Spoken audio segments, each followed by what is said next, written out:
Hello everyone, this is Hanish Agarwal. तो आज की इस वीडियो में हम बात करेंगे वार्म ब्लडेड एनिमल के बारे में और कोल्ड ब्लडेड एनिमल के बारे में। तो दोस्तों, जनरली कंपटीशन एग्जाम के अंदर और बेसिक जो है साइंस के अंदर भी ऐसे क्वेश्चन जो है बहुत बार आते हैं कि वार्म ब्लडेड एनिमल कौन से होते हैं और कोल्ड ब्लडेड एनिमल कौन से होते हैं। तो आज आपका जो डाउट है, अगर किसी को भी इस टॉपिक से रिलेटेड किसी प्रकार की कोई प्रॉब्लम फील हो रही है तो इस वीडियो को शुरू से लेके अंत तक जरूर देखें। आपका जो डाउट है आज वो क्लियर होने वाला है। तो चलिए वीडियो को स्टार्ट करते हैं। तो सबसे पहले हम बात करेंगे वार्म ब्लडेड एनिमल के बारे में। तो जैसा कि दोस्तों आपको नाम से ही पता लग रहा है, सम ताप। ये सम का मतलब क्या होता है? समान। ताप का मतलब तापमान। जिसका तापमान जो है, बॉडी का तापमान जो है वो हमेशा सेम रहता है, चाहे बाहर का तापमान कैसा भी क्यों ना हो। तो वो जो जीव होते हैं वो कैसे होते हैं? उष्ण रक्तीय जीव। उष्ण का मतलब गर्म, जिनका खून जो है वो कैसा रहता है? गर्म रहता है। तो एग्जाम्पल के तौर के ऊपर कौन कौन से होते हैं? पक्षी और स्तनधारी। स्तनधारी किसको बोलते हैं? मैमल्स को, जो सीधे ही बच्चों को जन्म देते हैं और अपने बच्चों को दूध पिलाते हैं, जैसे गाय है, भैंस हैं, बकरी है, या फिर वुमेन यानी कि औरतें जो हैं वो भी स्तनधारी के अंदर ही आती हैं। तो मान लेते हैं हमारे बॉडी का टेम्परेचर कितना होता है? 37 डिग्री सेल्सियस। और फ़ारेनहाइट की बात करें तो 98.6 डिग्री फ़ारेनहाइट होता है। यानी कि बाहर का टेम्परेचर चाहे कितना भी क्यों ना हो, हमारी अंदर की बॉडी का जो टेम्परेचर है वो हमेशा इतना ही रहेगा। क्योंकि बाहर के जो समतापी जो होते हैं, बाहर के टेम्परेचर से उनके अंदर का जो तापमान है वो बिल्कुल भी अफेक्ट नहीं होता। यानी कि आप मान लेते हैं जम्मू कश्मीर में चले जाइए, वहाँ बहुत ठंड पड़ती है, तो वहाँ का तापमान मान लेते हैं कि 5 डिग्री सेल्सियस है। तो अगर हम वहाँ पे जाएंगे तो ये नहीं कि हमारे अंदर के बॉडी का टेम्परेचर है वो 5 डिग्री सेल्सियस हो जाएगा। नहीं, हमारी बॉडी का जो टेम्परेचर है वो हमेशा 37 डिग्री सेल्सियस ही रहता है, अगर हमें बुखार नहीं है या फिर हमें ठंड नहीं लगी हुई है तो। ठीक है। तो यानी कि अगर गर्मी ज़्यादा है, गर्मियों के दिनों में लगभग हमारा कितना हो जाता है?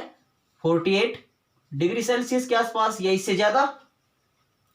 तो ये नहीं कि हमारी बॉडी का टेम्परेचर इतना हो जाएगा, नहीं, हमारे अंदर की बॉडी का जो टेम्परेचर है वो इतना ही रहेगा। अगर ज़्यादा हो गया तो इसका मतलब कहीं ना कहीं गड़बड़ है, हम बीमार हैं, हमें बुखार है।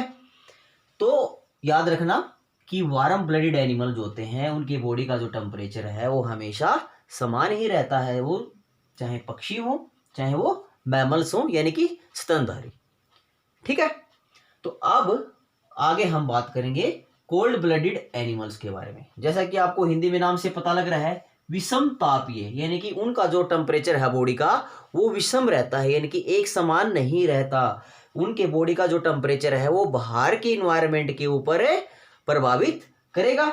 यानी कि उनका जो ब्लड है वो क्या है? शीत रक्तीय जीव, जैसे कि उभयचर होते हैं, यानी कि एम्फीबियंस, जो पानी के अंदर भी रह सकते हैं और पानी के बाहर भी, और सरीसृप यानी कि रेंगने वाले जीव, जो रेंग कर चलते हैं, जैसे सांप है, मगरमच्छ है, कछुआ है, या कीट है यानी कि कीड़े मकोड़े, इंसेक्ट, उन सभी का बॉडी का जो टेम्परेचर है बाहर के इन्वायरमेंट से प्रभावित करेगा। ये लगभग जो है ठंड के मौसम में रहना पसंद करते हैं।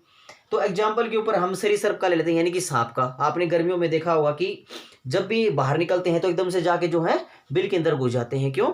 क्योंकि बाहर जो है बहुत ज़्यादा गर्मी है और इस गर्मी को जो है सांप जो है वो सहन नहीं कर पाते, तो एकदम से बिल में घुस जाते हैं। तो उभयचर होते हैं, यानी कि मेंढक को लगा लीजिए आप, तो जब पानी में रहेंगे तो इनका बॉडी का टेम्परेचर कुछ और होगा, जब पानी के बाहर आएंगे तब कुछ और होगा। यानी कि इनका जो टेम्परेचर है बॉडी का वो एक जैसा बिल्कुल भी नहीं होता। ठीक है। चाहे वो उभयचर हो, सरीसृप हो, या फिर कीट हो। तो एक बार फिर आपको मैं बता देता हूं कि जो वार्म ब्लडेड एनिमल होते हैं उनका बॉडी का टेम्परेचर हमेशा समान रहता है, चाहे बाहर का टेम्परेचर ज़्यादा है या फिर कम है, उस बात से कोई भी मैटर नहीं रखता। ठीक है। और कोल्ड ब्लडेड एनिमल जो होते हैं वो उनका बॉडी का टेम्परेचर बाहर के इन्वायरमेंट से, बाहर के टेम्परेचर से बिल्कुल प्रभावित करेगा और उनका बॉडी का जो टेम्परेचर वही रहेगा जो बाहर का रहेगा, और उसी के अनुसार वे अपने आप को क्या करते हैं, मेंटेन रखते हैं। ठीक है, तो आज की इस वीडियो में बस इतना ही। अगर आपको इस वीडियो से रिलेटेड किसी प्रकार की कोई प्रॉब्लम आ रही है तो मुझे कमेंट बॉक्स में ज़रूर बता देना, और मैं वहाँ पे जो है आंसर देने की पूरी पूरी कोशिश करूँगा। तो आज के लिए बस इतना ही। अगर आपको वीडियो अच्छी लगी है तो वीडियो को लाइक कीजिए और अपने दोस्तों के साथ शेयर कीजिए। Thank you very much.